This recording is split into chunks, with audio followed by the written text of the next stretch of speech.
4 seconds remaining. 2 seconds to go. Mga foul. Good for 2. Siyempre, nilabatin ko dyan si Kuya Eric Calpuñate ng Barangay Puragirawan. Magandang gabi. Yung gabos natin Puñate. Score po natin 2-0. In favor po ito na sa team na Barangay Siksikan. Easy layup. Basketball count again.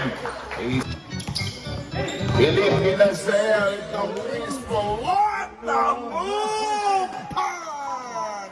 What a nice play. Okay, maganda sana yun kung it goes inside. At chopper by the big ball ng Siksikan. Wala pa rin mangyayari sa Papa. Paro up by number 14. Good again. And Dapper lead basketball count. 12-16. Wala na rin yung sound system natin dito sa ating cover basketball court. Hanggang